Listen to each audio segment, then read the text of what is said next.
Hey, welcome to the first episode of Lessons in Fiction. This time, we're not just talking about a movie, we're talking about 8 of them. 8 wild, beautiful, sometimes disturbing, and always unforgettable short stories from one of the most creative minds in Japanese manga, Tatsuki Fujimoto. Each movie contains 4 stories, 8 in total, all adapted by 7 different directors. Every short feels completely distinct, from animation style to music to emotional rhythm, but all share that unmistakable Fujimoto DNA, a mix of chaos, tenderness, humor, and despair. Currently screening in Japan and Taiwan through the end of October, this 2-part anthology also made its US debut at the Global Stage Hollywood Film Festival on October 5, 2025 at the iconic TCL Chinese Theatre. Global audiences will be able to experience it when it streams worldwide on Amazon Prime Video starting November 8, 2025. Because honestly, the animation adds layers that the manga alone could never achieve. You feel the awkwardness, the absurdity, and the sincerity of Fujimoto's worlds come alive. It reminded us a lot of Love, Death and Robots, that same unpredictable mix of sci-fi, love, and surreal human stories. Every short hits you differently. Some make you laugh, some make you ache, and some just leave you sitting there in silence. So today, we're sharing our 4 favorite stories from the collection, the ones that stayed with us long after the credits rolled.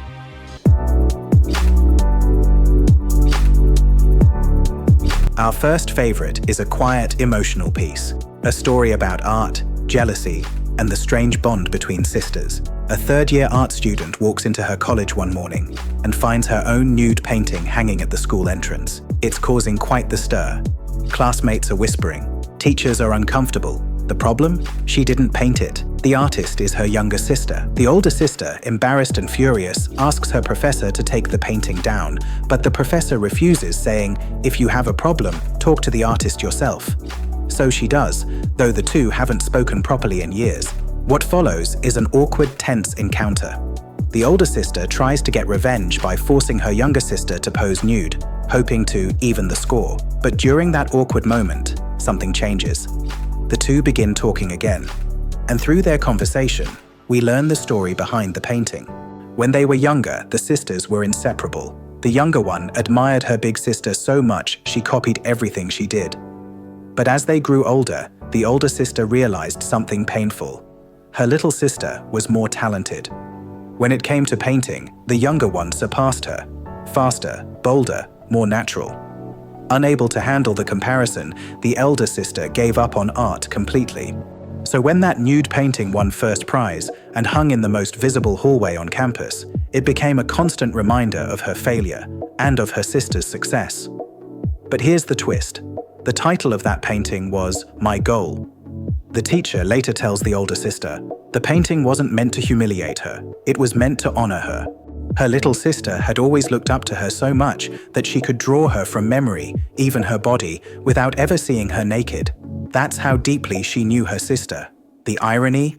The younger sister could paint her perfectly because she always looked up to her, but the older sister couldn't paint the younger one because she never truly saw her. By the end, the older sister paints her own nude self-portrait, finally facing herself and reclaiming her dream. Her painting won first prize, and she proudly displays it in the school hallway as a declaration of identity. She even teases her sister, "This is how you should paint my body." This short, sisters, is deeply personal and revealing. It explores rivalry, admiration, and self-identity, themes Fujimoto later expanded in Look Back. Both stories capture that strange relationship between admiration and resentment that often exists between siblings, friends, or creative partners. The older sister lives because the younger one chases her. The younger grows because she looks up to her. In the end, they need each other to define who they are. It's one of those stories that makes you think about your own relationships and how love and jealousy can coexist so painfully in the same heart. Our second favorite couldn't be more different. It's funny, absurd, and strangely uplifting. But underneath it all, it's a story about faith and possibility. Sasaki, a shy student secretly in love with his teacher, finds himself in a terrifying situation one day, A man bursts into the classroom with a gun, pointing it straight at the teacher's head. He shouts that the teacher ruined his life and demands that she make it up to him, right there, in front of everyone. Everything freezes. Then, suddenly, Sasaki stands up and catches the bullet mid-air with his bare hand. He calmly says, "Don't worry. I'm a man from the future. I can see your happy ending." The gunman, confused, lowers his weapon. Crisis averted. It sounds insane, and it is. But it's also classic Fujimoto, because what seems like nonsense at first slowly becomes emotional logic. We learn that Sasaki's late father dreamed of landing on the moon. Sasaki wanted to continue that dream, but everyone around him mocked him for being unrealistic. Everyone except one person, his teacher.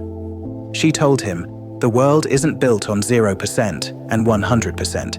Even if something seems impossible, that doesn't mean it's impossible. It just means people are too lazy to believe in small chances." That one line changes Sasaki's life.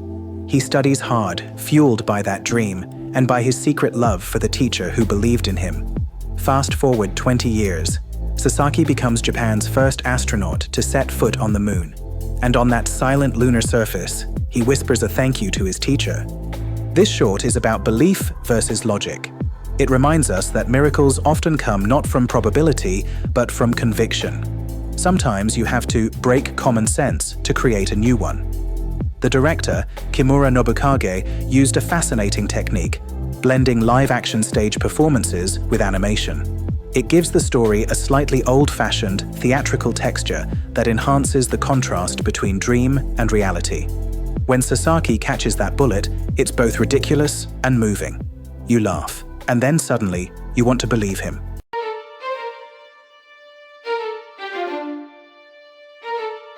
Next, we move into darker territory.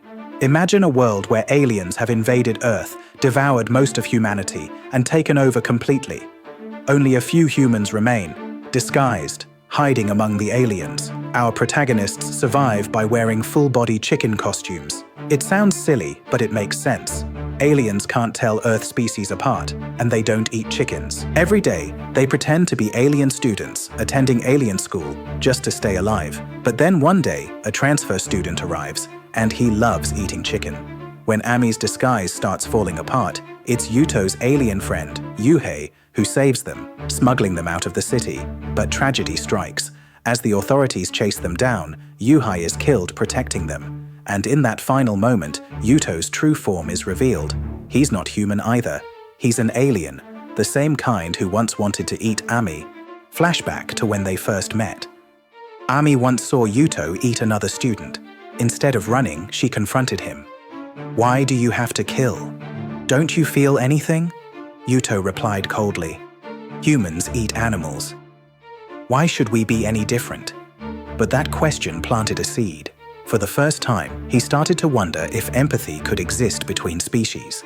He put on a chicken suit, pretended to be human, and started living among them, to understand what it means to care. The story carries a haunting kind of peace. For a fleeting moment, humans and aliens shared the same world, and that was enough to make it unforgettable. This story was actually Fujimoto's first published work. He drew it right after the 2011 Tohoku earthquake, during a time of emotional confusion and creative explosion. He didn't even plan it, no storyboard, no rough draft, just pure instinct and feeling. Director Nagaya Seishiro wanted to preserve that raw energy. So the animation is rough, fast, almost chaotic, as if you're watching a thought being born. It's an allegory about empathy, otherness, and how understanding often comes too late.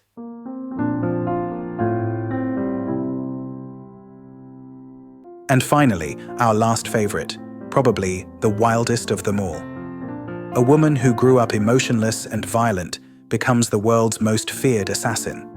From childhood, she could never understand what people meant by right or wrong. Her parents told her hitting was bad, but hit her when she did bad things. They said it's wrong not to forgive, but they never forgave her. Confused and isolated, she stayed cheerful, smiling through the madness, unable to feel guilt or shame. 20 years later, that girl goes by Shikaku, a reckless, airheaded assassin who'll kill anyone for 60 grand, often with a trail of bodies left behind. Her latest client, a young-looking man named Yugeru. He offers her 10 times her usual rate to kill one target, himself. She laughs, shrugs, and without asking why, pulls the trigger.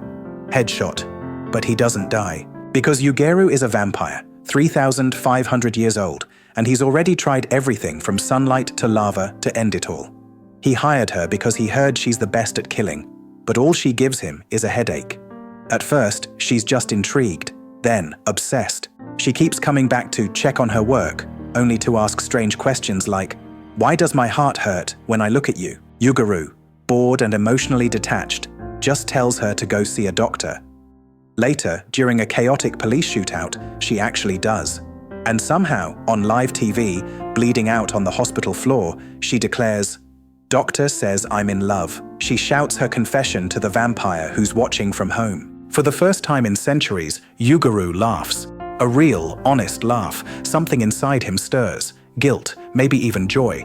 So he rushes to the hospital, tearing through walls and SWAT teams in a violent, blood-soaked rampage to reach her. She's dying when he finds her. So he gives her a choice. He bites her. 200 years later, in a futuristic city skyline, the two of them are still together. Her chaos keeps him alive. His patience keeps her sane. A killer who finally found someone who won't punish her for being herself. A vampire who found a reason to live again. Director Takashi Ando Takashi said, when he first read Shikaku, he thought it was chaotic, violent, and dark, but also strangely cute. Both characters are broken, detached from humanity, yet somehow find connection in their dysfunction. They're mirrors of each other, a killer who lives recklessly and a vampire who can't die no matter how much he wants to. There's a line that perfectly sums up their relationship. You live selfishly, do whatever you want, and can die anytime. I envy that. It's love, born out of envy, twisted, raw, but genuine. And according to Fujimoto, he wrote this story while burning with a 39-degree fever, which explains the fever dream intensity that runs through every frame.